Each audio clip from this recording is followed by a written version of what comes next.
or we have had this year for our annual general meeting, and we have them with the board and so on and so forth. And invariably what those are is us talking and everybody else listening. And we kind of wanted to flip that the other direction today and have this be about us listening to you. In other words, obviously this year is radically different from any other year. And we're doing some different things. I think that the artistic staff has come up with some really cool online courses. I took a couple of them myself. I'm curious to know whether those of you who are here, whether you've taken online courses, how you like them. As we said in the announcement for this, what did we do right? What did we do wrong? You know, what can we do better? What were wins? What were losses? Et cetera, and really just kind of take it that way and listen to what you said, to what you have to say. So we're looking for input and feedback. So if you have, so with that, I'm just going to throw it open and just say, hey, you know, whatever you have, well, let's go. I'm really enjoying the master class for the individual types of instruments. Right on. How many people are taking Jackie classes by a show of hands? Jackie and I have taken them as well, and she's enjoying the flute one more than I'm enjoying low brass. I discovered I'm not as good at low brass as I thought. Well, there's the risk, isn't it? Yeah, cool. Keep them up. I would even suggest keeping them going in a post-COVID world. I love having it. Okay, great. That's great to know. And I have a question for you, Jeff. So I know that each masterclass instructor is approaching it differently. And I think some are more masterclass like than others in terms of, you know, taking you at whatever level you're at and, you know, having you sort of play and then getting some feedback, or whether it's more of a you're all playing together sort of situation. So what's yours like, Jeff? Nathan's been doing a great job. The challenge for me is I am actually a trumpet player. The trumpet master class was undersubscribed. I happen to own a euphonium, so I picked it up thinking, well, I played this a couple of years ago, I'll be fine. I was wrong. So with no criticism of Nathan whatsoever, this one's on me. And I've still learned an enormous amount and have no regrets about participating. I should have prepared more. Okay. And thank you, Jeff. And yeah, I think Nathan is a wonderful teacher and instructor. So I think it's just about format, right? Because I know Bentley, for instance, you took, and probably others here, but I know you took the techniques class, right? You did that with Kevin? Yeah, and I thought that was really good. So there was the technical development one versus the rhythm one. I'd suggest that you actually do the rhythm one as a standard class for anybody in green band and blue band. I mean, that's when I could have really used that. So I'm kind of catching up. But then the other one that Kevin ran was the technical development one. And I really enjoyed coming there with a piece of music and working on it, and him identifying with the rest of the class kind of things I need to work on, and gave me ideas to practice in order to do that. Well, the good news, thank you, Bentley. The good news is that in talking to Kevin just yesterday, I think that he's going to offer technical development again in January. And I've already emailed each of our masterclass instructors, and even a couple whose classes didn't go, to ask if they'd be interested in another round of masterclasses, because I was getting some feedback that suggested that they would be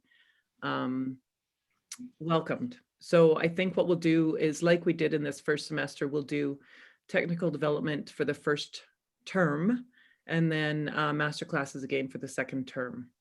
And each term will again be based on a 6-week block. So that part, I think, is coming together. We recognize that there were some master classes that, unfortunately, that we didn't have enough registration to be able to hold them. And one of the ones was the male voice master class, which I signed up for, and I know both, you know, unfortunate, because I was really kind of looking forward to that with Paul, and so I'm hoping that it goes again, and actually goes this time. But I was going to say, I've been in all of Kevin's rhythm classes, and I really need it. There's no question about that. I can count to 4 now, and that's real progress.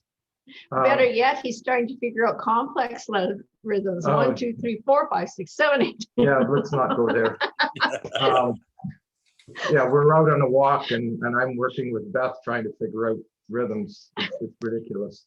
And I want to take more. I'm getting better. I know I'm not anywhere near where I need to be. So I just want to keep them coming. I agree with Jeff's comment about the low brass. He's introduced things I never thought about, and it, if anything, it's been overwhelming. But then he had different levels of people, and so yeah. And there's some things I can talk to Nathan about that I think but not worth talking about here. But I've enjoyed it. I've gone back to every one. I've got a world of stuff to practice with now. I'm just not sure I've got a world of time to do that. But so I did have one question, and it came up a little bit in Nathan's class, the last one, but smart music. And what would it take to make smart music available to us? People who used it pay X amount, or I used to have it when they cut off an individual membership. I have to go in through a group, and I would really like to have smart music back. I don't understand what you mean. It's available at a personal subscription, but are you talking is there something West Winds could do to reduce the price? Because I know if no, they cut off the personal memberships. I had one for 2 or 3 years, and then last fall they said you had to go in as a class. That's what I was told. Really? So I got it as a personal membership. Yeah, when the West Winds deal came to an end, I paid my $50, and I love it. I use it a lot. Oh yeah, no, okay, I'll have to look it up, because the last time I tried, they said I had to belong to a group, but maybe they changed things. well, the other thing that we can do, Jane, let's make a note to look into that and see, first of all, whether individual memberships are available, and if so, how much. Liz says they are. That's great. No, And if not, if that doesn't happen to be the case now, then let's see what we can do as an organization to, you know, maybe it's just a matter of us sort of sponsoring or something. So when you go into the main page, there's 2 different sections. So maybe one of them is for groups and one of them's individual, and I'm in it. So okay, no, I'll there. have to go look again. Brilliant. Okay, thank you. Thanks, Liz, by the way. Thanks. Yes, and Oh, I'd be happy to you're look right. into that for sure. I'll look into it. Liz, What I is saw smart music? Liz, I saw your hand go up. Did you Oh, have? yeah. So when people were talking about the master classes there, I'm curious how the instructors reach people who are obviously going to be at different skill levels on the instrument and different musical abilities. And how do the instructors sort of cope with that to please as many people as much of the time as they can? Someone asked the question what smart music is. Well, how about we answer that question before we move on? Okay. Just really quickly, smart music is a online program that allows you to pick selections of music and play to it. So it's kind of has its own backing track that you're able to select various different tunes. And they've got a whole kind of repertoire of it, and you select your particular musical instrument. So you get the sheet music in front of you, and you kind of follow it along with a green sweeping bar so you can practice your rhythm correctly. Okay. One of the best features for me is that you can slow the tempo down. Yep. And the band or the orchestra slows down with you. Oh, yeah. Works well for me. Yeah. And you're able to get an assessment, or essentially play along and get it color codes in red what notes you missed, right? Versus green is what you're able Cool. to hit. And it can get very complex rhythms as well. So I'm asking, where do we get access to the smart music? Is it through the West Wind's website? No, directly to the website, smartmusic.com. Okay. I'll paste it into the chat window. Okay. So let's go back to Liz's question at this point. And I since my class was canceled, maybe the best thing to do would be some of you who did have master classes, maybe can speak to Liz's question about how the instructors matched or were able to work with multiple levels of ability. Okay. You want to jump in there, Sharon? Yeah, I was in Nathan's class, and so he did quite good at the different levels, because I'm obviously not our top player. We'll put it that way. So how specifically did he manage that then?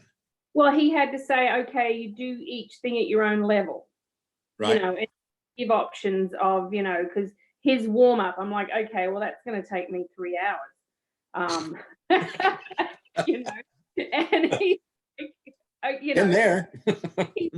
I'm not saying, yes, that you have to spend 3 hours doing, you know, because you're in this class, but hey, you know, you can. And so, I mean, it is a bit intimidating when you are one of the lower players in the class, but he is very good at, you know, okay, and maybe you're only going to do it at this level, or, you know, go to whatever note you can reach. And I have found, because I've done a lot of our classes, and I don't need any more information. I've learned a lot. They've all been great.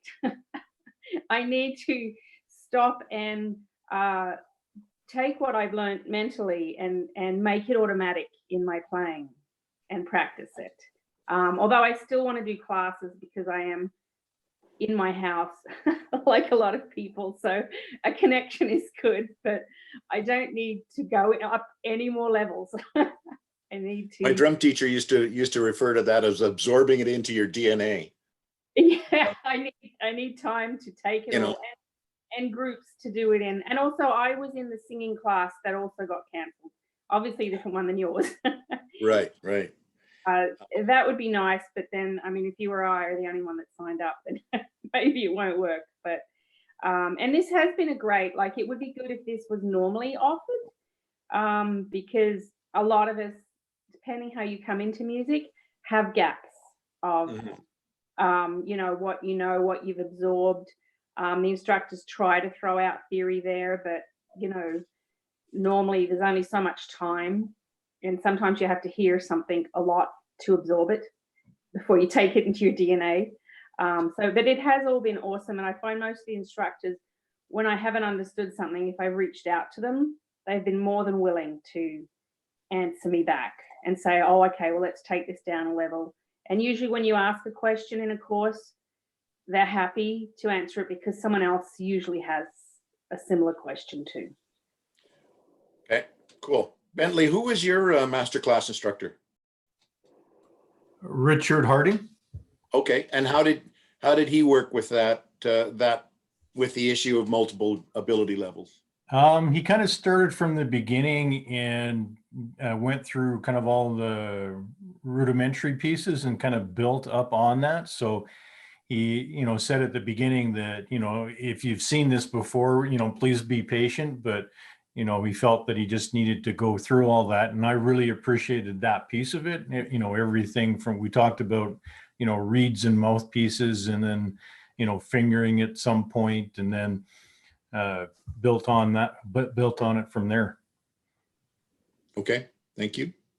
And the other thing that I thought was really good was, and maybe a suggestion for, the other kind of directors at times, is, hearing somebody play that piece of what exactly they're talking about makes a big difference. I'm a very visual person as well. So I hear it, but I also want to see what they're talking about as opposed to just saying it. I got a little frustrated in Kathy's class because of her level, and she'd be talking about something, and I was trying to follow along with the material that she gave out and doing the transposition, and I just got lost in that. So, okay, Elena, you had something. Yeah, I just wanted to say about going back to Liz's question. The master classes, I also took a master class with Richard Harding, and those are, like, considering it's a virtual environment and there's so many people, it's really difficult, I guess, for the instructors to please everybody. So with Richard, what was great in my experience, like, he also was teaching a lot of little saxophone tricks, but he gave an idea because it takes years to develop that. And he was just, I personally learned that what exists and what it involves to make certain fancy sounds. Yeah, we cannot do it, but maybe some more developed players can. So that's where at least we get an idea what's there. So he was also providing some music for us to play. And again, it can be played on the different levels. The music was relatively, I wouldn't say easy, but on the level 2 or 3. And it was great to have those pieces of music to play and find the ready to play along with it. So that was really good. So I don't expect a master class to be able to fix all the issues which everybody has, because they're all on different levels and we're just so different. I have to say that I really like the music theory class because it was so interactive and so visual, like different screens, and you could see what Jane was doing on a piece of paper, and you could jump in and ask a question right away, and it was slow enough and fast enough. So I really like that, the ability to be able to just jump in and ask a question right away. And with so much, a lot of materials were provided before and after class, so you could print it out and have it handy for the future when you want to work on it. That was great. Not all instructors did that, because I did take quite a few classes. So Kevin's class was great, and I'm going to take it again. I will probably start from the beginning again. Some jazz classes I had to quit because it was way too quick, too fast for my level. I just was really frustrated with myself. I guess, like Bentley mentioned, so it was just too much. So I was just too frustrated. Decided to, I was lost because it was not, it was way too high a level for me. Yeah. Right on. Lauren. Hello again. I took the master's class with the flute with Mary Sullivan. There were all levels of flute players there. And what we did, we went through a program for us that was set out, through the day, and we went through the program. And as we went through the program, we all had a chance to play a part of it. And even though we were at different levels, Mary got back to us and gave us something to progress. And it worked well. because we all played this much the same pieces, but we could be at different levels and we could all, progress from where we were. So I thought it was good, and I'd like to do more. Excellent, excellent. There has been some talk in the board. I'll let you know that there has been some talk in the board about whether some of these online offerings need to become a permanent part of Westwind's program, because the people, like, the response has been wonderful to them. So, it is something that we're looking at and how we might make that work and so on. But certainly, from a learning standpoint, there's no doubt that they've been beneficial. Someone else. I just have a question to follow up what you're saying. Sorry to just leap in. But I guess I just want to clarify that right now our choice is online. It's not in person, but moving forward, would these online masterclasses still work for you even once we're in a place where we can get together? Like, are you kind of getting what you need in the online format so that you don't have to drive somewhere if you were to go to weekly masterclasses, or you know what I mean? So does that work? Like, is this format how we should move forward if we were to continue masterclasses once we're back in person? I think it works. My only comment would be that Tina, being the expert she is in Zoom, we need to have consistent, settings across the board. I noticed that the various different instructors had difficulties with the setting and the sound and the auto gain balance and doing that piece. I mean, they almost need a Tina class on how to run Zoom. Not all of us are Zoomaholics. Not all of us are Zoomaholics. I mean, to be honest, some of the instructors asked me to, like I said, if they want, I'm available. Some of them asked me and some of them didn't. So the ones that didn't, I didn't offer again, but that's. Some of them, it's their connection can get lost. You can't fix that. It's where they live, So here's an interest. Well, okay, then carrying that forward just a little bit. Let me put the question this way. Looking at the masterclass that you've taken, if it were available either as and this is now and looking at this, say fall 2021, and there's a vaccine, COVID is now under control, the world is, the lights are back on again, right? Given that scenario, would you rather see that masterclass online and be able to just take it from your home on your computer, or would you rather have it live and in person and meet somewhere and do the masterclass with the instructor face to face? Oh, I'd rather meet them. I'd rather go somewhere with the people. You'd rather be face to face? I'd rather be face to face, yeah. But it does cost more, so it's harder for you guys to do that. I understand that. I'd almost suggest a balance between the two. And I've actually signed up for Mcgill, which kind of does them. And what they do is have a regular kind of repertoire of music that they present.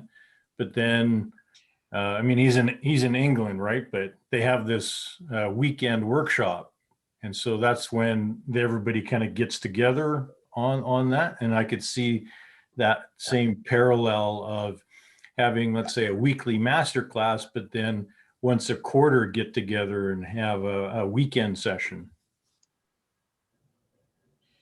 Okay, that's also good feedback. We appreciate that. One of the cool things about the whole online program generally is that we've discovered, the old saying, but God closed the door and opened a window. Because we have found, we've found kind of a new direction a little bit that we can maybe figure out a way to incorporate. Yes, Lauren.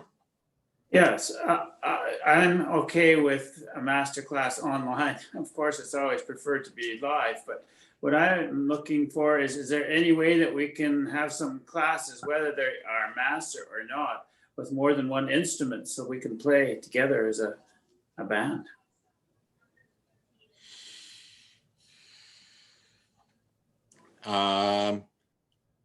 Good question. I'm going to leave that one with Jane. Okay, so just to be clear, I want to make sure I understand your question. So could you just say it again, Lauren, please? Yeah, what I'd like to have is, you know, as we are in the COVID times now, I'd like to know if there's some way that we could set up some classes somehow so there's more than, say, just the flute playing together. So there's a number of instruments. Okay, so we could, that looks a lot like you know, a concert band rehearsal, such as like what Bruce is doing with Bronze. The challenge with any online format, and trust me, there are big companies out there trying to figure out how to make music work online in a group fashion. A lady with Long and McQuaid who works sort of internationally, she mentioned just, you know, in a passing comment that they're looking at the, I don't know if I have the right word, latency. Yep, that's okay. the right word. All right, which is, I believe, the delay in the sound that's happening when you're online. Well, latency is a product of the speed of your network, your personal network. So, and where you're located relative to each other. Everybody has a different latency, and the problem with playing music together is you need some kind of mixer to align everything so that in the end the music all matches as opposed to being all over the place.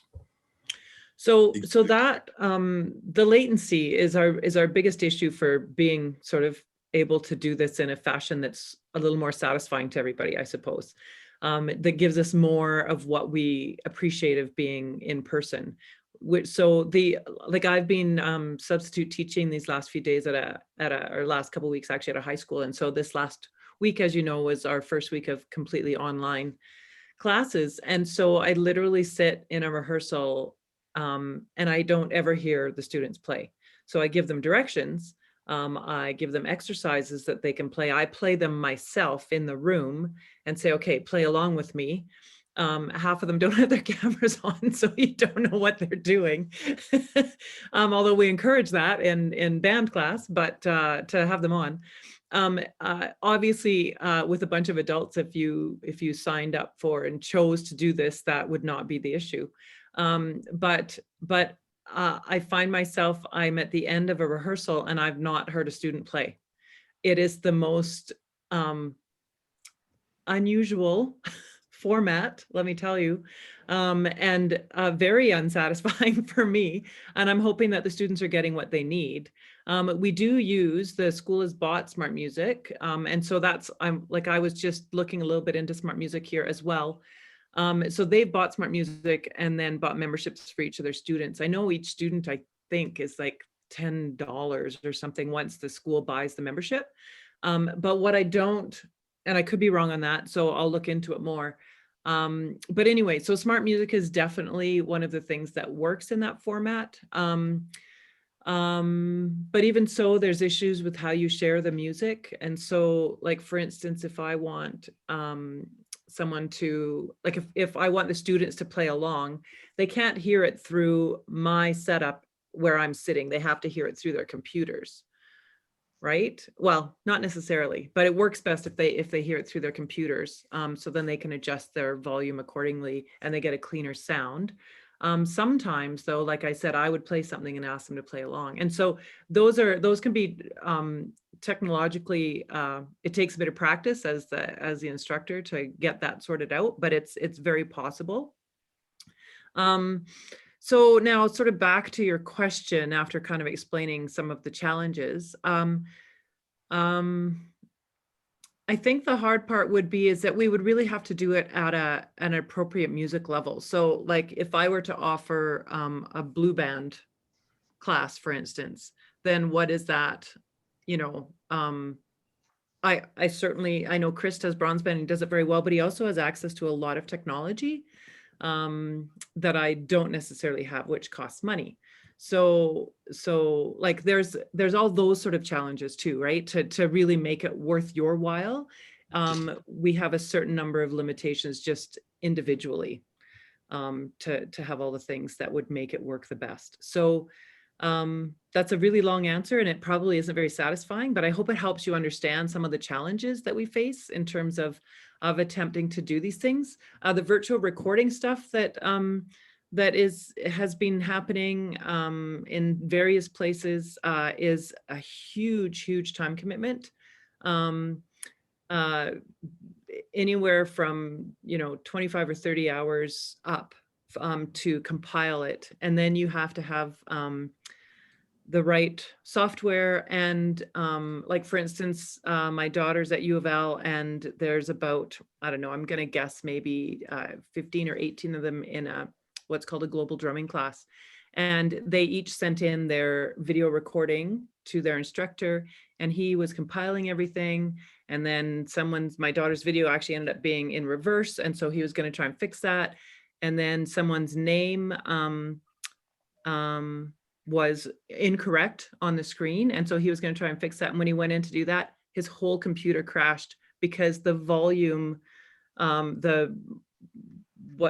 don't even know I don't know computer talk at all, but however much data had been sent through there was more than his computer could handle. So then there's those kinds of things that also have to be thought about. So yeah, there are lots of challenges. So I suppose we're just trying to do what we can within our means right now. But I'm willing to look into anything. So just give me direction about what you think we need, and I will do the best I can to figure stuff out. Outside of a vaccine, because we know about that one.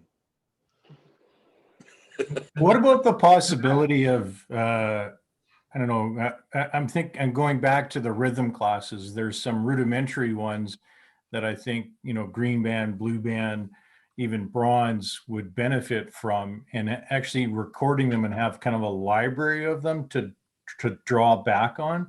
And I'd almost go as far as even some of the master classes, because I'd like to go back and kind of revisit how they explain something after I've had a chance to go through it 15 or 16 times, and then go back and go, oh, okay, I get it now.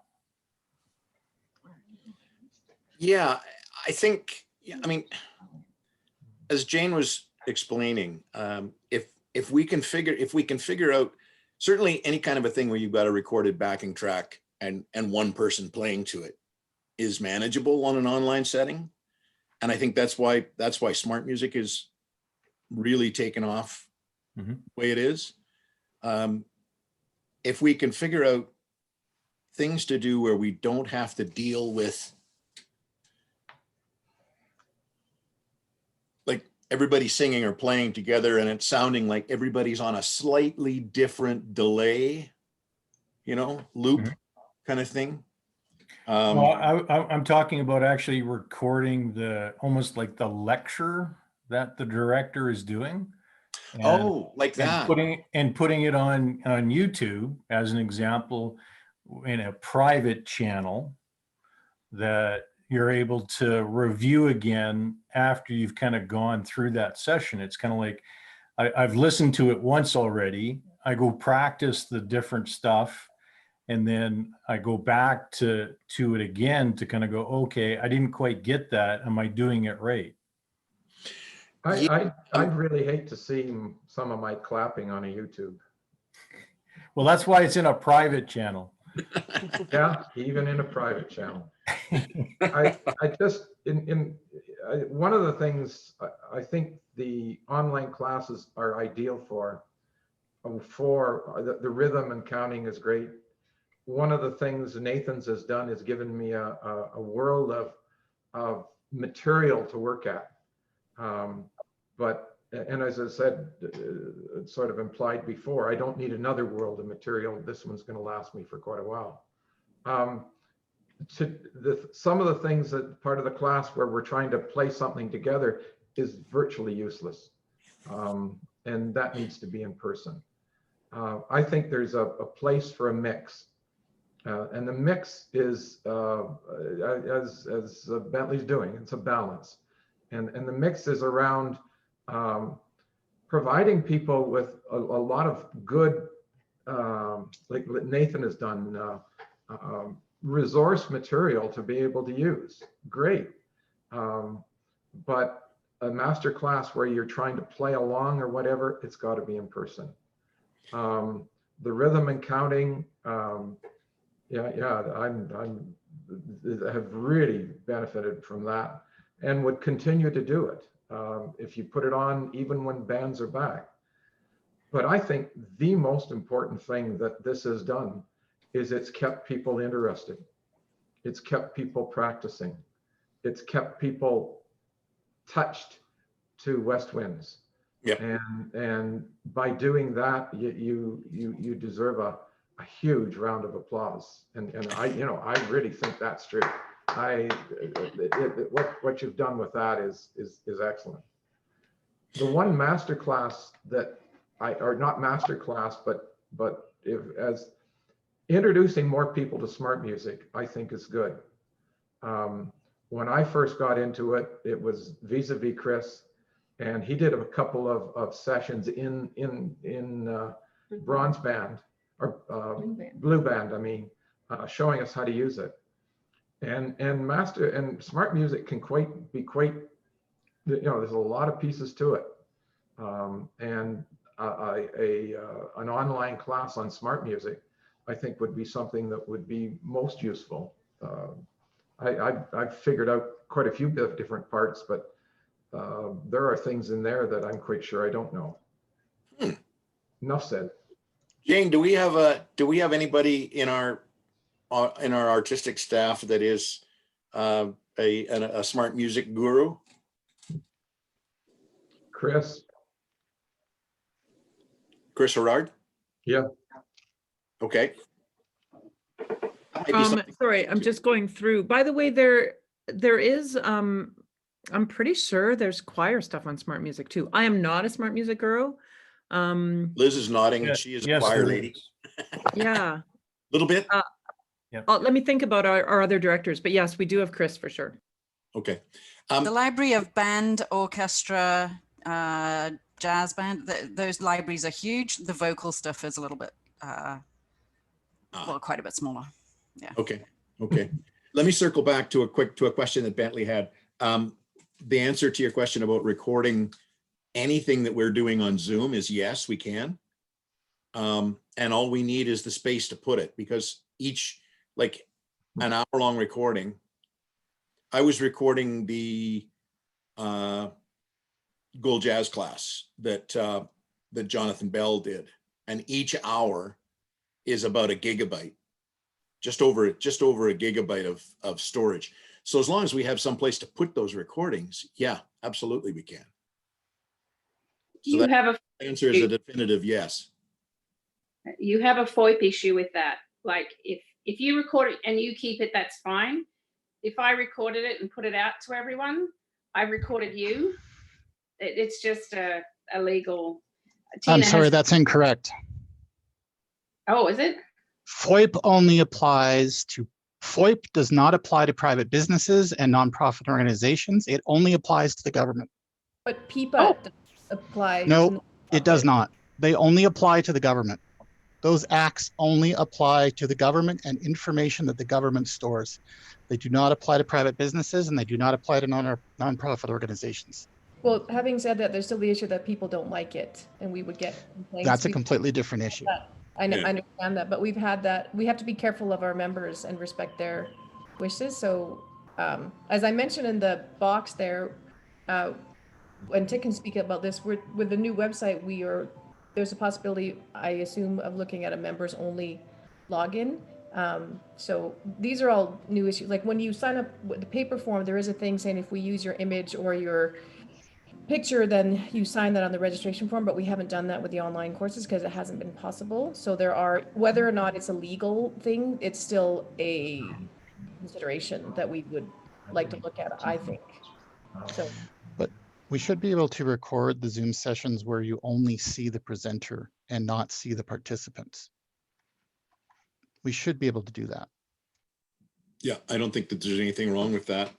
I think if we were doing a master class of some sort and showing everybody playing individually, then probably what you would need or would want to have, as you say, it's not necessarily a legal need, but what you would want to have is kind of unanimous approval ahead of time that it was okay to go ahead with it. Just to be, courteous and responsible. And I would think that we would maybe record the sessions, but only for the people who took the classes to access, right? Are we talking that this should just be everywhere? Because it seems to me that like it should probably be for the people who took the classes. Does that not make sense? Am I going crazy? Does otherwise you have to pay for a class either. Yeah, why pay? Yeah, so that makes a lot of sense, but I think West Winds can also use it as a marketing mechanism to kind of get the word out. And if we're continuing from a virtual perspective, there's always the chance of getting additional members. I mean, we had a few people from Edmonton attend one of our sessions. Yeah. So maybe Got a lady from Victoria in her sight singing class. Yeah. So maybe we look at, we consider seeing if one or two of our instructors would consider just doing a lesson, essentially just a YouTube lesson, and then using it to advertise West Winds, like do one lesson and then say, hey, if you want more, like, I don't know, it's a thought. There's a ton of YouTube channels you can subscribe to now that do exactly that. You can take a lot of beginner YouTube classes that will start different aspects of music.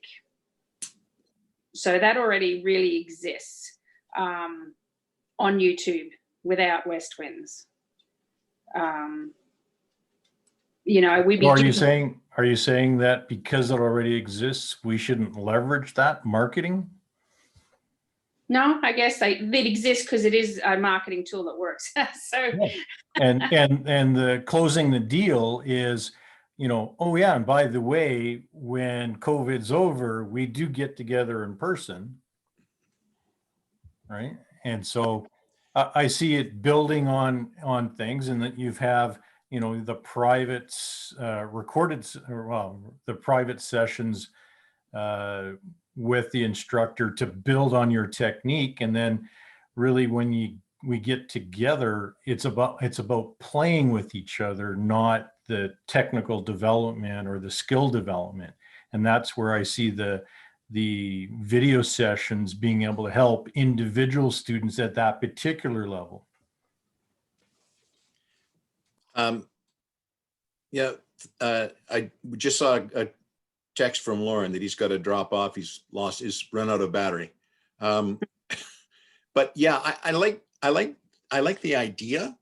And it would be something that Jane, that we'll need to take back to the board and do some work with, and to the directors as well, I guess, because we need to know that somebody is willing to do it.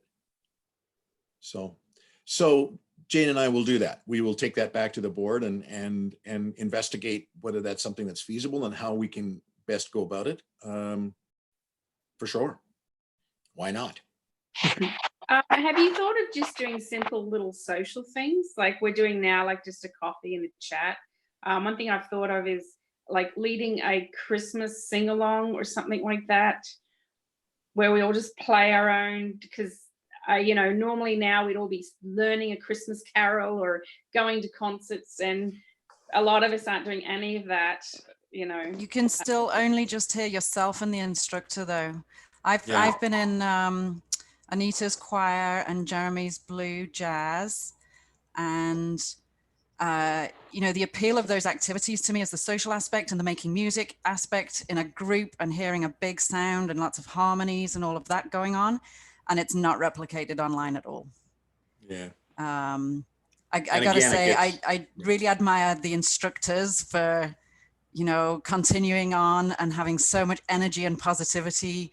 And, you know, like Jane was saying, they're getting little to no feedback from the audience, and it's not the same for them as being in the room. And Anita, so she's like, oh, that was wonderful, you sounded great. And actually, no, Anita, you couldn't hear us, but, you know, thanks for the compliment anyways. And the other thing about that kind of whole group activity where we're all playing, you know, the same, doing the same tasks at the same pace, you know, it's really difficult to just meet everybody's needs. That's why I was asking about the master classes and how they do it there. One thing too, it's so hard to know which class you should sign up for sometimes, you know, because you don't know how simple or hard each class is sometimes from the description. I don't know how you would fix that, but it is hard to know sometimes which class is more appropriate to you. Would it be helpful to check with the directors if they minded adding their email to the class descriptions? And then if you felt, you know, if you had some questions around that, you could just ask them directly. Maybe that would help clarify. Hello. Yeah. I signed up for the sax masterclass, and then I asked what it was comprised of before I signed up for it. So Tina they did a really nice job. They got from Richard, and he put down everything that he was teaching. So why could they not do that? Have every instructor put down what it is going to be in the class? Because I think that might help. Maybe it would help some people. Just my opinion. So to have a course outline, like actually available before, like as part of their sign up, right? As part of the information for the course. And an estimated skill level. Yes. Okay. It might be good too if people, when they're signing up, could say what level they are currently working at. And that would give the instructor more view about what level he needs to focus on. Yeah, actually, some of them did ask me, because I have the registrations, what groups they were in, and most people were from previous West Winds groups, so I could give them an idea. But some of the masterclass instructors, they don't know what our blue band means or what you know, that kind of means. So most of them did ask if I had an idea of level. So I kind of went with whatever you registered last year. But again, it's even knowing that it's hard to, you know, adjust for everyone. But most of them were interested in knowing exactly, just as teachers, so they can better prepare for who's coming. But yep.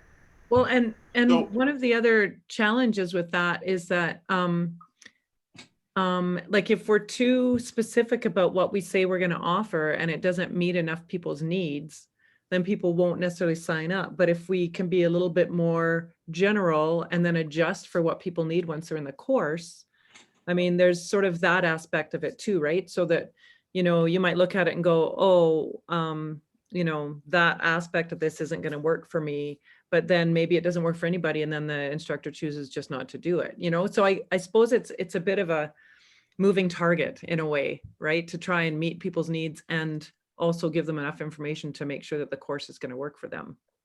Yeah, actually most instructors have adjusted. I find that's true to whoever is in their class. And some of us really wouldn't know what level we're at.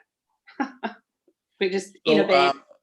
I want to, about 5 minutes ago or more, I saw Susan's hand go up, I think. Did I? I was just going to make a comment about one of the features of Smart Music is that the instructor can upload assignments. So like I did it with my musical theater that I was in. So our director uploaded pieces that we wanted to play, and then you had to record yourself playing it. And so that was a way to get, and you could get feedback then from your instructor. So that's so it doesn't matter if it's not in the library, they can upload things as well. They can, but my understanding after being at this high school this last week is that they have to put it into a music software program such as Finale So they have to actually enter it into Finale before it can be uploaded into Smart Music. And so if they don't have access to that software, then that's, you know, there's another expense that has to be put out by the individual, right? But it's absolutely possible. And some of our directors have access to it for sure. I have a comment for the master classes. Could they try 1 week free and see how they like it? And then they have to decide then if they're going to register and stay in? Like one session, you mean? Yeah, just try one and say, hey, yes, this is for me. And then they have to register and then they're allowed to go back. But maybe that would not mess with your numbers. If too many people dropped out, then your class would be too small or something. But Possibility. It's a possibility. Yeah. Something we hadn't thought of for sure. The only thing with that, Sherry has a question before I forget, but the only problem with that is we run the courses based on how many people register, and if people register. that's what I was thinking. But I used to take a dance class and they'd always give like 2 weeks free. Then if you wanted to continue, you had to then pay, right? But you had 2 weeks to try it, see if you like it. And then by the following week you had to pay. Yeah. Yeah. We would have to be sure enough that we were going to get enough people to make it go in the first place. Otherwise, right. You're putting an instructor and all of that, and going immediately into the red. Right. How many people do you need for a master class? Or do you want? We were saying it had to be a minimum of 6 for the cost, and a maximum of 12. So that's a fairly small window to try and attempt what you're suggesting. Although Lorraine, I love the idea. I just don't know if we can, if we would dare. Like, I think it would be it could be a money losing proposition, which we don't want to get into. Right. One thing I was wondering too, if different instructors wanted to put out suggestions of like great albums we should be listening to, or YouTube videos that we could watch. Like I said, take advantage of what is already out there. And even if we then got together and discussed them and stuff like that, just an idea. I know, and you guys are doing awesome. Like the challenges you were given, you've stepped up to the plate, and it has been awesome. Again, good ideas. I know in private drum set lessons, part of what I got every week was recommended listenings.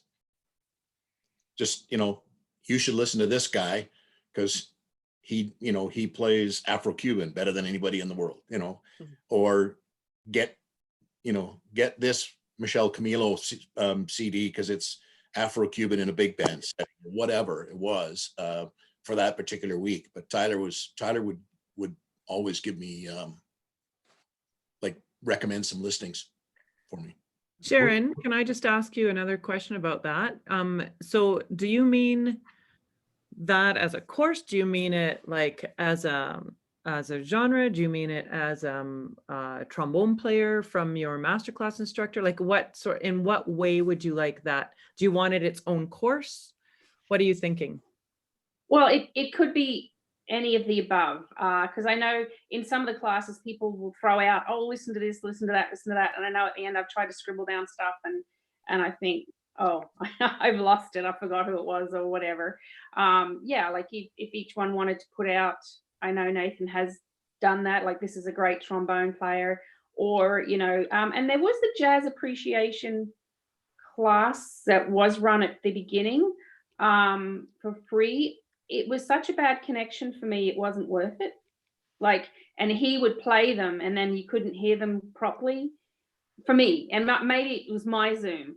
Whereas if I'd have had a list of the recordings he recommended, I could have just watched them myself, yeah. I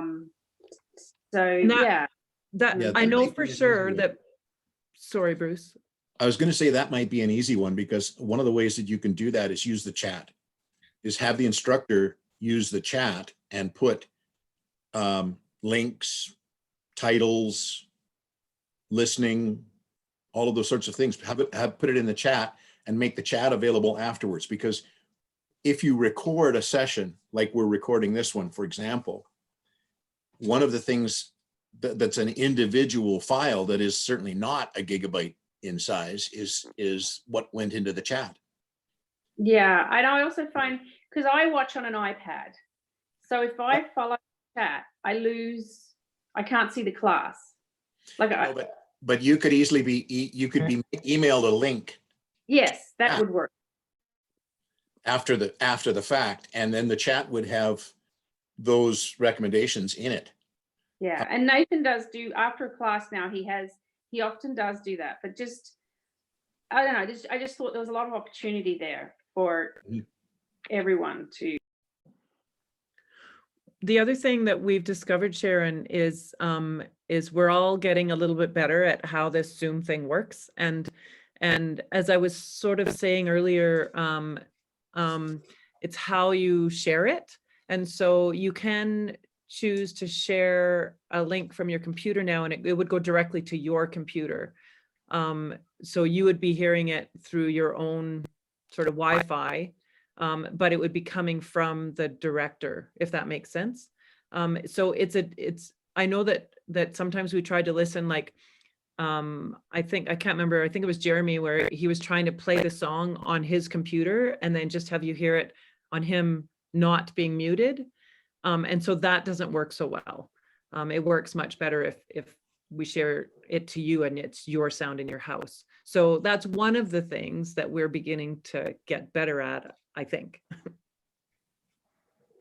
We'll have it all down pat by the time we get out of this. Sorry, Sherry has a question. She's had her hand up.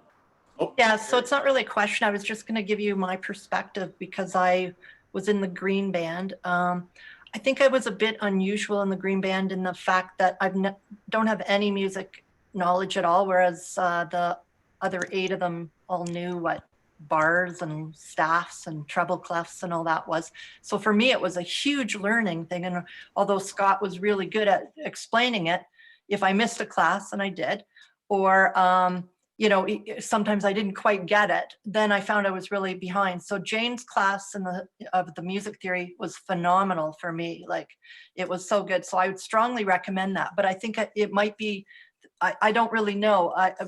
Maybe most people that join West Winds have a music background. I play the clarinet, or I try to, not because I liked it. It's just somebody gave it to me. I didn't know anything about it. So I'm really struggling with practice because, again, I've never done it. I've recently retired and I just thought, hey, we'll try this. And then of course it stops and I'm like a fish out of water. So I'm taking the courses trying to practice, but I don't even know how to practice or what to practice, or even, you know, I walk by my clarinet and I say, hey, clarinet, but I don't do anything. So that's it. I've taken a lot of courses. I think I'm probably the course junkie. I've taken Kevin's class 2 or maybe 3 times. The first time, the first 2 classes were, and this is the rhythm class, were good. You know, you can count to 4 or whatever. But, you know, by the 3rd class, for sure, I was way beyond where I was. So I took it again, and I'm getting a little farther, but even by class 4, it's way too much for me. He did the technical class. I didn't find that quite as good, except for I got to hear other people play at all different levels. And again, for someone with no music background, that was phenomenal. So, you know, Kevin would give me little hints. Can't say I always truly understood him or knew what to do.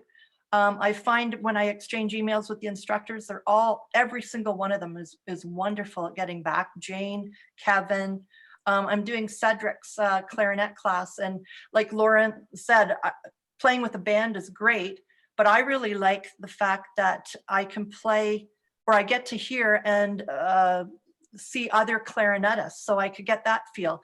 But I'm, again, the lowest level in the class, and it's not like I feel bad. I don't care. You guys don't know me. So Cedric holds his clarinet up here so I can see the fingering, because I don't even know the fingering. And I've got a little sheet here that shows me all the fingering, but, you know, try and read that while you're trying to figure out what he's doing. It's something else. But again, I'm learning a lot. But like Sharon says, my problem is I've got so much information now, I don't even know where to start. So the smart music would help. But what I would really like is, or I think might benefit me, is something that's very basic, or that helps me figure out how to practice, what to do. I can pick it up and I can play a scale, but I don't know if I'm playing it right. I don't know if I'm doing the timing or counting. I have no feedback, and that's why I really like the in-person thing, or hearing back and forth. But again, it might be that I don't like music. I don't know. Maybe I'll just stop. I don't know. But I'm saying it's been a lifesaver for me. I've recently retired too. So, fish out of water, thrown into this COVID thing, not knowing what to do. So the other thing about Jane's class is every morning it's like going to work. I go to my kitchen table and I do her exercises and I feel good about myself, that sort of thing. So that's something I'd like to see. I'm so impressed with what people can do with an instrument. Like, now I actually even went to the library and listened to the Philharmonic play, and it just opened a whole new area. So that I like, but I think most of West Winds is way beyond my level. Whether I get there or not, I don't know. But I just wanted to give my perspective on that thing, because even in the green band I was in, I think there was only one other person that was relatively new to music, and I don't think they continued. And I'm not really sure why, but everybody else definitely knew how to count, and maybe was on their second instrument or something like that. So that's all I wanted to do, was kind of share. I agree with everything that everybody's saying, and I really would like to use the smart music a bit more again. I'm not sure, I think for next term, I'm not sure if I'm going to sign up for as many classes, because I really think I have to put my efforts into playing. And that's all you need.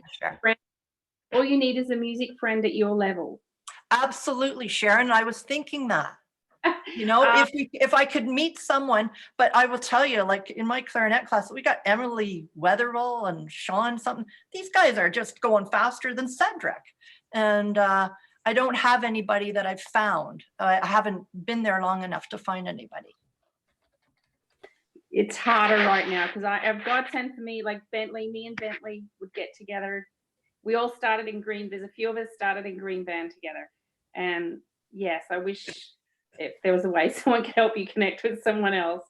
And see, I was the only clarinet in my class, which is funny, because when the guy gave me the clarinet, he said, oh yeah, there's always tons of clarinetists in there. Well, everything I played was a solo because I was the only one there.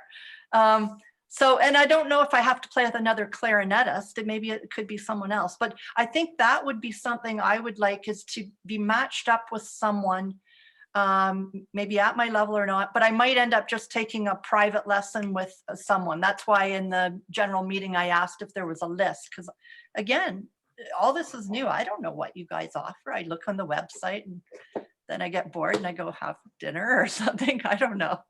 But that's just sort of my perspective. But Sharon, you're right.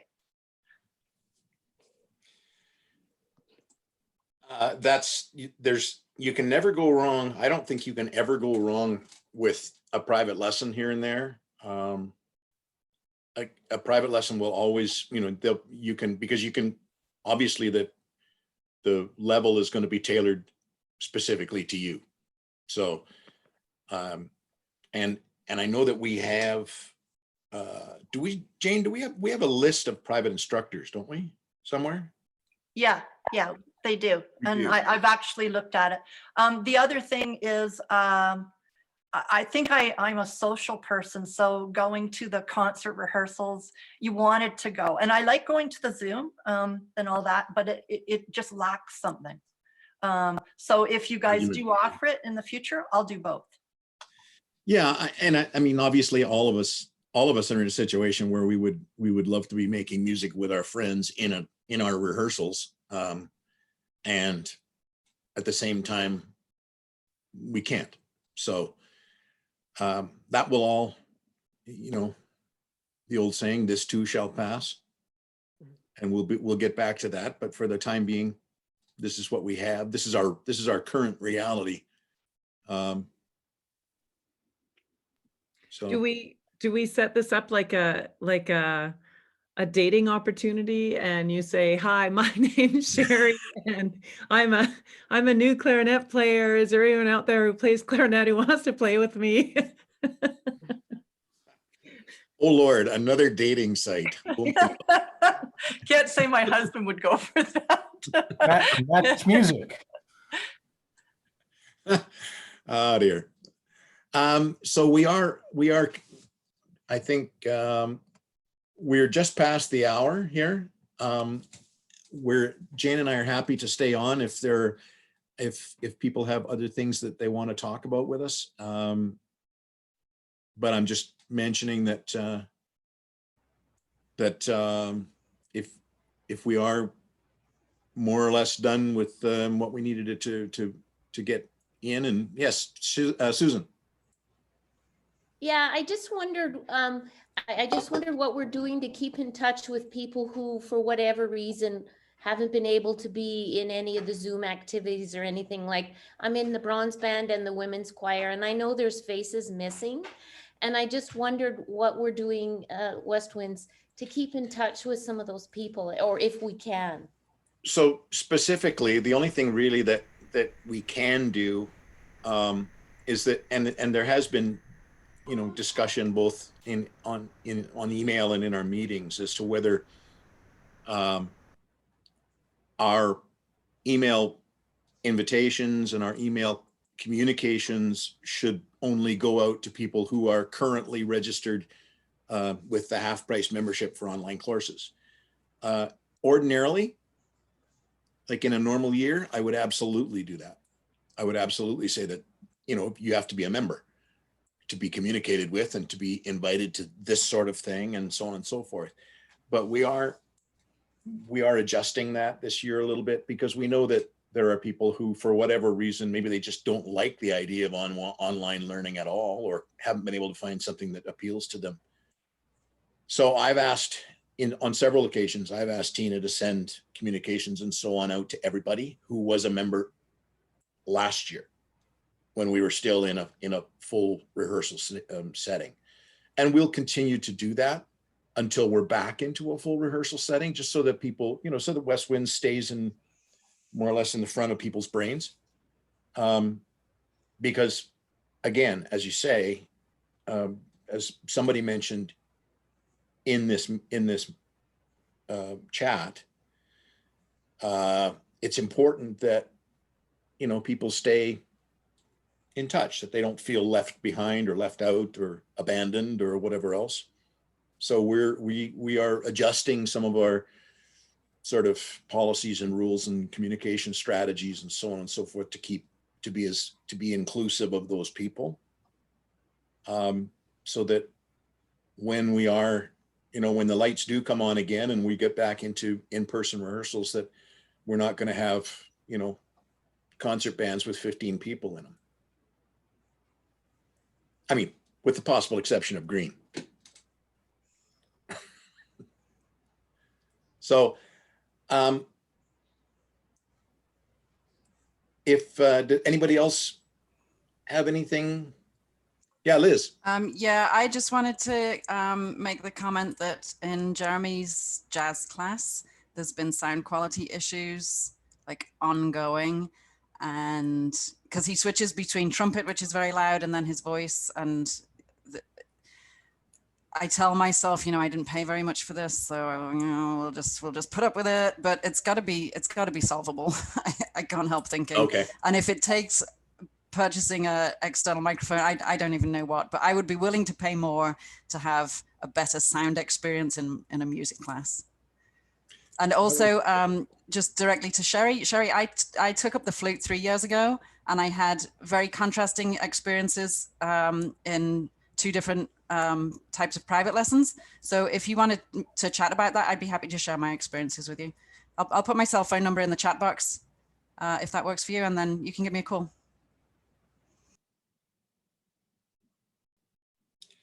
Okay. Well, with that in mind, yeah, Bentley. Jane, you wanted me to talk to that suggestion I made. The other thing is possibly kind of a once once a week meeting that you sign up for at your particular level. So like green, blue, bronze, silver, gold, and you have somebody that particular level, so it's kind of birds of a feather. So let's say a green and blue, or maybe even combine those ones.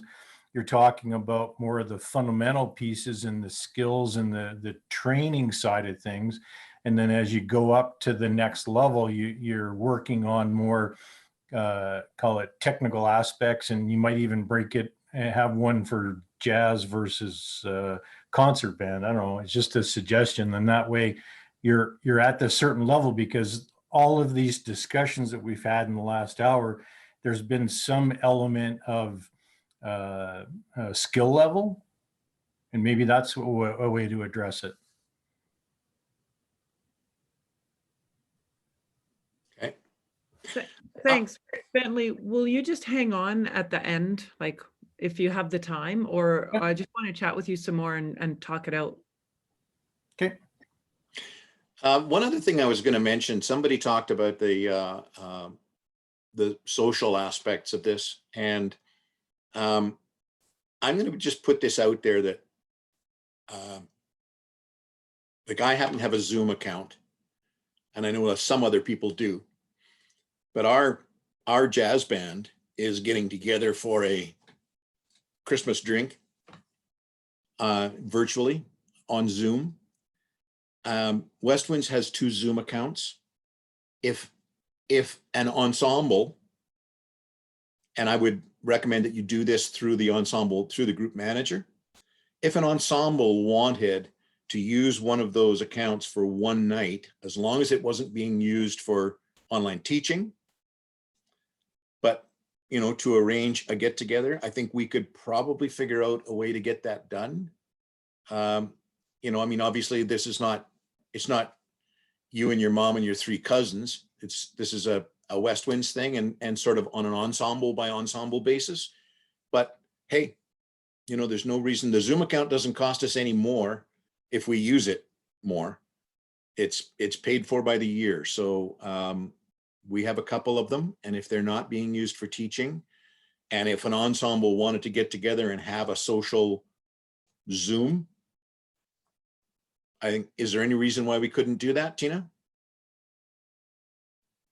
Sorry. Yeah, I mean, it would be a matter of booking it kind of thing, but we have the 2 accounts. So, and I mentioned too, you can use Zoom for free for 45 minutes. Anybody can, but 45 Yes. minutes apply like that. So, Yeah. I mean, as Elena has said, and I agree too, like it's not just the music, it's the community thing that people join the band for. So that part is missing. And even, it's just straight, like with my teaching, I have students that I've had for 6 months I've never actually met. It's a weird feeling. Like I feel like there still is a disconnect, as lucky as we are to have this. And I think, like, I know some of the women's choir, they've had like a women in wine night or something like that. And I think, yeah, if it's at the request of the directors or even a group, we have the accounts. So, why not? I can't imagine it would be monopolized or anything, but I think it'd be nice for people just to, if you decide to have a sing along on your own and it doesn't sound good, like who cares, right? You're socializing and seeing each other. So. Yeah. So I would recommend sort of looking at that on a group by group basis. Get in touch with your group manager, or if you are a group manager, then talk to Tina, see when it's possible to book one of those accounts. If you want to have something that's longer than 45 minutes, if you're happy with 45 minutes, hey, it's free. But that's a way to continue the social aspect of West Winds, which is an important one. Okay, so just a quick question for those of you who are still with us. I've been humming and hawing about trying to organize actually I have 2 questions for you. Like a Sunday night sing along, play along, and it was mentioned earlier about like a Christmas play along, right? And so I was thinking about it as a sing along, but there's no reason it couldn't be instrumental as well. So like, do you think that there would be interest enough to just do a one-time, here's a Christmas, play along, half an hour worth of Christmas sing along, play along stuff, and then just a general, you know, cheers. Yeah, I would love that. You know, even if it doesn't sound good, like, yeah, wine and Christmas, you know, or I mean, because we're in our house, it doesn't have to be wine. Some people don't drink too. So Perfect. I'll take my laptop down and put it on my drum set. And Liz, if you thought Jeremy's trumpet was a problem, it's liable. It's going to get loud. So I did say there were two questions. My second question was, we're just investigating, and it might end up being just way too much to try and manage, but investigating the idea of what for now I'm calling a Sunday night series, and trying to engage some of those, you know, people that we don't always have access to because online gives us different opportunities. So for instance, Nicole Hunjay brought in a composer to chat with her women's choir about one of the songs that they're singing, but also, you know, just about what life is like as a composer, and they had the opportunity to ask questions. So I was debating embarking on a bit of a one-off kind of Sunday night series opportunity like that. And so I'm going to meet with again, I mentioned Trish Howe from Long Equate a little earlier. I'm going to meet with her later today on Zoom and just talk about possibilities, because she's connected to people all over Canada and the United States, composers and adjudicators and that sort of thing. And so each one might be quite different from each other. And they wouldn't, I would imagine they'd be interactive, but probably not the kind of thing that, you know, not like a theory class or not like a, you know, a techniques class. It would be more conversational and almost lecture style, I suppose. Does that, how many of you think that that would be interesting? Can I add to that? Sorry? No, it's okay. I will speak after you finish. Okay. I would imagine that the cost for those is going to be more than what we're paying right now for. Like right now you get 6 classes for $40. So you're paying whatever that is, $6 or $7 a class. These aren't going to be offered for $6 or $7 a class. I just don't think that that will be feasible because they're bigger names, right? And so, you know, would you pay if it was $15 for a 60 or 90-minute session, but it's a name of someone or a really fascinating subject? Would you pay that for a one-time thing? Probably. Yes.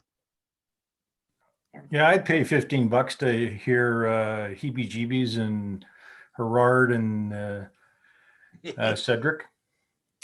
Those guys are great, eh? Oh my gosh. I think there are a lot of musicians in Calgary and a lot of educators and professional musicians who are unfortunately, sadly, out of work in Calgary. So that's why we're so lucky to have these clinicians right now available for us. As someone said, one door closes, the window is open. So we have this opportunity to support them as well. So I would love to have some local talents to get in that. And I did participate in a few of those courses, or just, it's not a course, as you said, like they just conversation. Tim Tamashiro was doing the jazz festival, and the best part of it was when the musicians from all over Canada they were talking about themselves, their stories, how they get into music. It was really, really, it was really good. So you get to know them on a different level, and I would support the local community for sure, like people from Calgary. Super. And I would definitely pay $15 for that. Thanks, Elena. I think evening is good because we cannot socialize right now with anybody. In the evening, you cannot really go to restaurant or bar, and also so no hosting dinners, and it's dark, so we can really go for a hike or a walk. Those evenings are, and Sunday probably is. I think it's a good idea. I would definitely love that.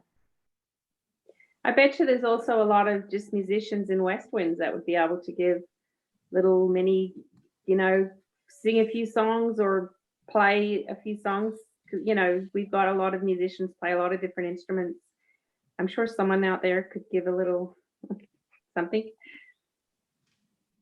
Well, and that might give our higher level players something really to do. Like maybe we do a little concert and, someone like they'd have to work out their own accompaniment, or whatever that looks like. But maybe they could, we could get 5 or 6 people on a given night to come in and play a solo that we could all just have a listen to.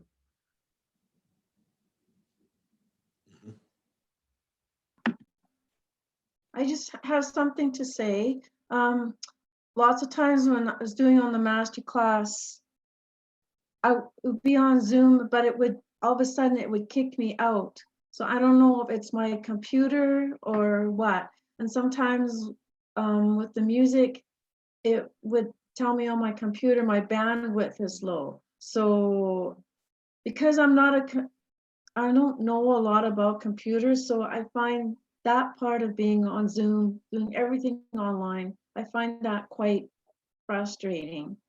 So I'm trying to figure out what to do with it. But anyways, I'm just to let you know that's what I find quite frustrating. Yeah, Zoom often gives you that your connection is unstable, even when it's not. I mean, there are certain things, like I said, you can turn off all your other Wi-Fi in your house if you can, and move physically closer to your router or hardwire yourself. But like sometimes there's roving waves of bad internet, but there's not too much to be done. And Zoom actually uses less bandwidth than say Skype, like a lot less. So it's right now it's the best platform there is, but there are, like I said, moving physically close, turning off your camera helps, but that's not ideal. And even if you shut off your other devices in the house and so on and so forth, and all those are all good measures, and connect directly as opposed to going through Wi-Fi. Sometimes it's a simple matter of whatever internet speed you've bought for your house, whatever you've subscribed to from your carrier. Like I do IT consulting for a living, and I work from home, and I pay extra to get the fastest internet that I can find. So I don't have those kinds of latency problems. But sometimes it's just a matter of, what you signed up for in terms of internet.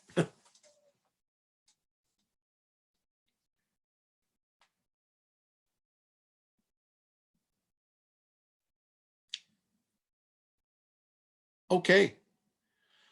So I guess I'm gonna say thank you everyone for being here. We appreciate your input. Jane has a wealth of information to take back and work with here, and look for more and different stuff from us on an online basis as we continue to move through this current reality. And have a happy December holiday, whatever your December holiday is. Are we going to do another one of these?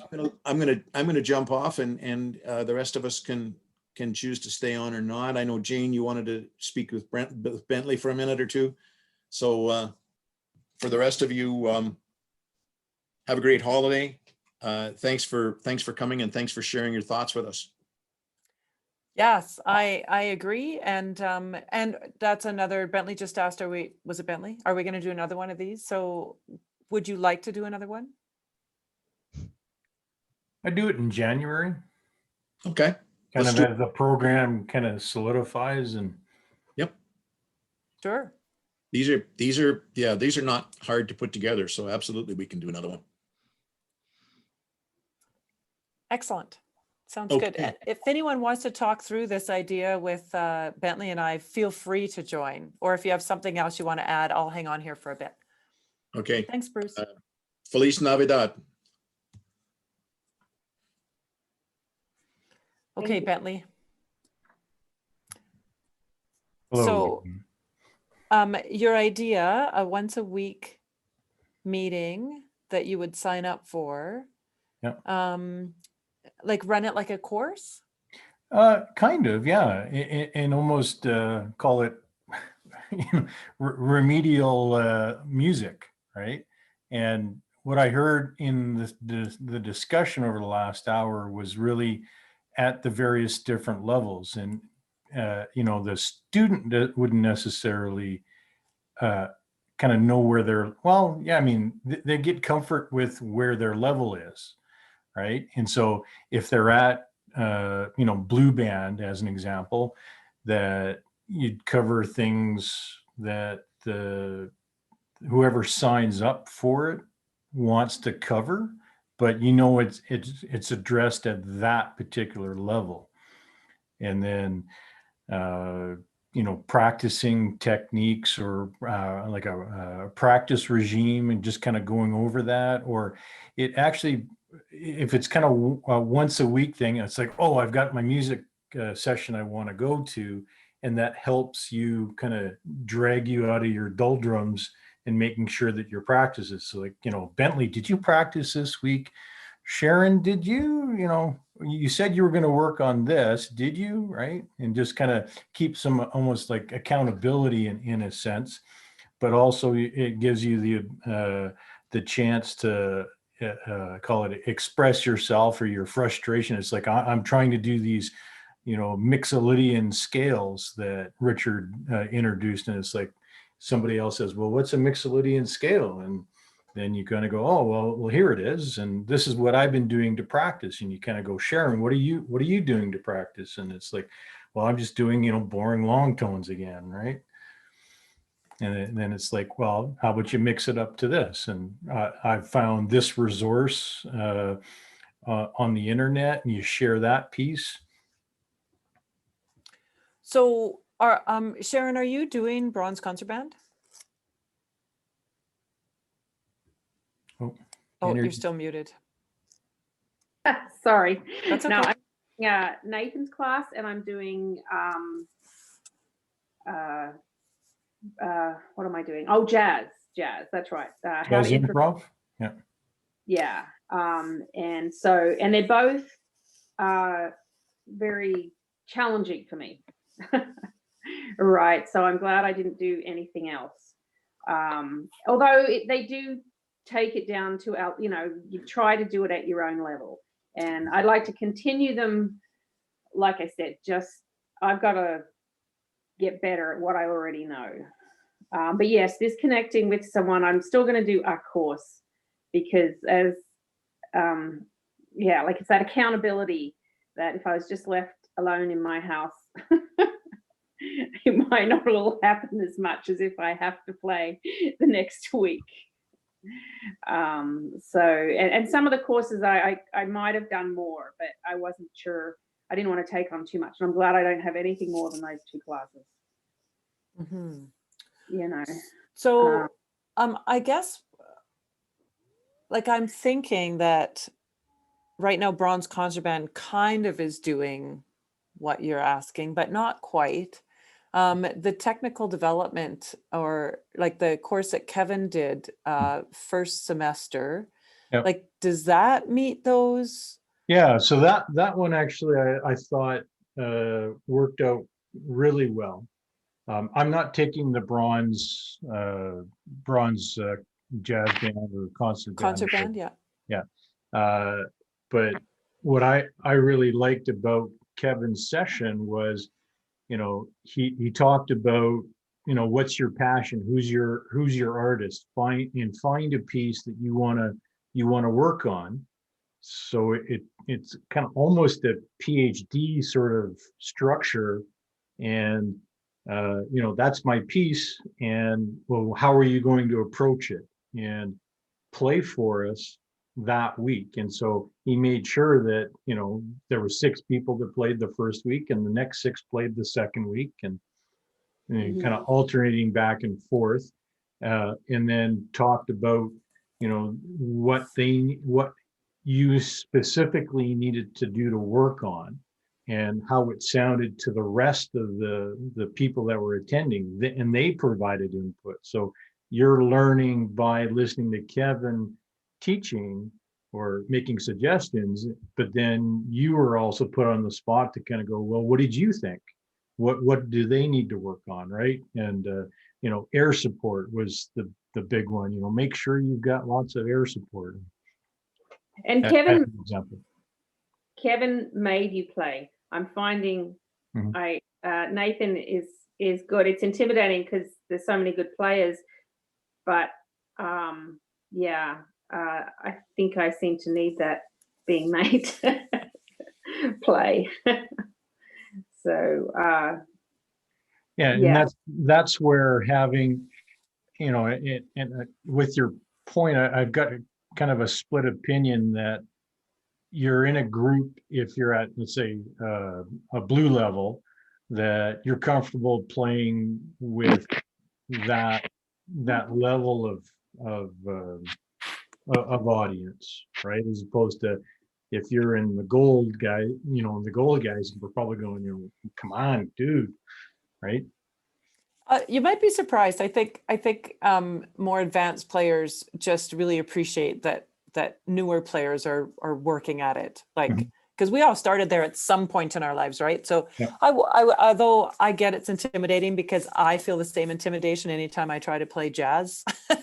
But nonetheless, I do believe there's a pretty supportive audience there. So Yeah. And so I can see the balance there of having a mixed class, so that you actually do hear people at that level and go, hey, I can get there. But then also, you're playing at your level, and you have to, it's more of a psychological thing. So I think eventually, if it's a small enough group and everybody is like, everybody's not, well, forced to play each time, then it's like, oh, okay, well, that wasn't so bad. I actually survived that. And this is what I'm going to work on for next week. both are quite good. Like Nathan is specific to my instrument right now, so that is also good. But then it is good to hear different instruments. Like they were both good. Yeah. And like for Kevin's technical session one, that was a good example of that, where there were a mix of musical levels and instruments. So I guess, yeah, what I'm trying to figure out is if we're trying to create another course to do what you're suggesting, and my head goes at least two different directions. One is, do I do something like that for blue band? Right? And so it's not so much a concert band. Like I know that Chris has everybody working on pieces, and then I think he's going to try and do a virtual recording, which bless his heart, because that's a lot of work. So there's that. Like I could do something that's sort of green blue band oriented, and have it a more all-encompassing kind of thing, where there's a bit of theory, there's some playing, there's some listening, there's that sort of stuff. Yeah. Or technical development kind of covers that. Yeah. And are we stepping on toes if I try and run something blue band at the same time as he's running that? Then are we sort of getting in each other's way?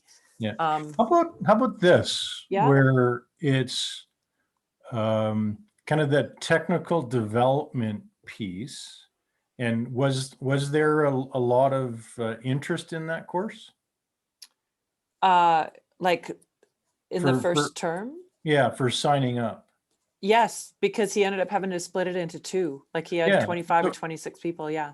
Right. And so maybe what you do is you have that technical development for, green band, blue band. Oh, and then got you it. have another technical development one for bronze, silver, right? And then that kind of stratifies it a bit. And then that way the student kind of goes, okay, no, I really think I'm at this kind of introductory level. and you just make it like t-shirt sizes or something, that it's, you kind of group this, music level. I mean, because when I first showed up, I didn't know what the music level, 1.52 was. It's like, oh, okay, now I get it. But That's great. You know what? And if we offered them concurrently, yeah, and we just got people to sign up concurrently, is that the right word? yeah, At the same time, like, so you sign up for whatever, Tuesday at 7 o'clock. right. And if you're a lower level player, like I take the class, and if you're an upper level player, Kevin takes a class, or Right. whoever the other person is, right? Yep. And then your time is still the same. And assuming we get enough people to sign up, then Yeah, if we then don't you have can enough go people sign ahead, up, or I mean, you can either put it all, you have the one class, yeah, but then it's like, indicate your preference, and if there's enough registration, we'll split it into two based on level. yeah, And it is hard because I would have done, like, I'd have done Chris's band, but I couldn't do everything. no, and then and you're afraid of taking on too much. There's some classes I would have done, but they conflicted with other things I wanted to do, or too much at once, So I do the jazz appreciation again if I could get it with a good connection. Because I finished, like, that one was free in the beginning when we first locked down. And yeah, so there's some of them I might have done if they didn't conflict with the things I did do. So Hey, Jane, yep. I just want to set something up. Can you get me presenting rights? I'll show you or I don't know if you've seen it, the Mcgill Music School. I've mentioned it earlier. Okay, you're co-host now. Oh, thanks, Tina. That's going, I don't know. Yeah, no, Bentley's co-host now. Okay, Sure. screen 2, share. Yeah, you're good to go. Okay, so this is Mcgill Music School, and they've got kind of different levels, but then there's the kind of a course library of things. And they've got, beginner, intermediate, advanced, particular songs. Where's the library? Oh, they've upgraded here.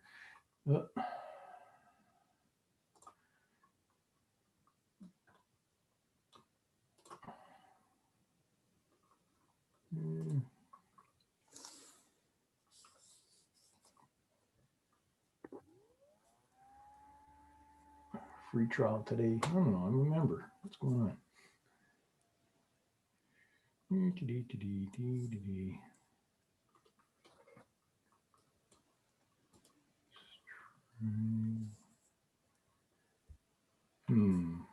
am I not in here? Oh, maybe I didn't sign in. Yeah. Oops, my mistake.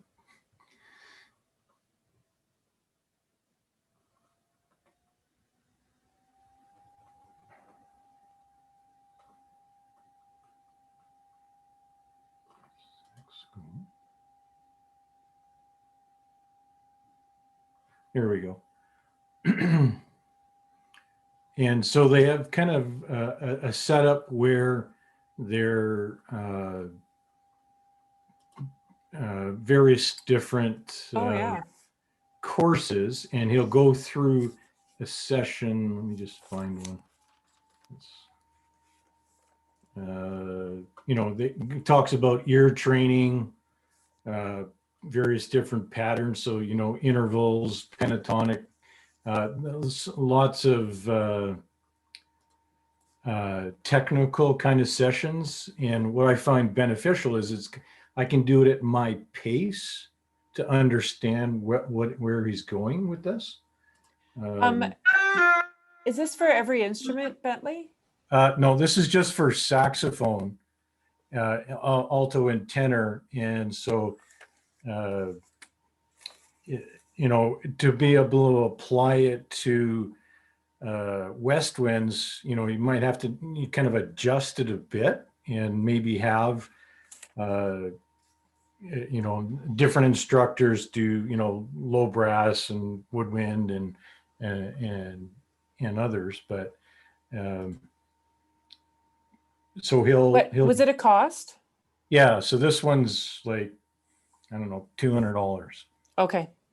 So fairly significant, but Yeah. it gives you, like here you can, it provides backing tracks Yeah.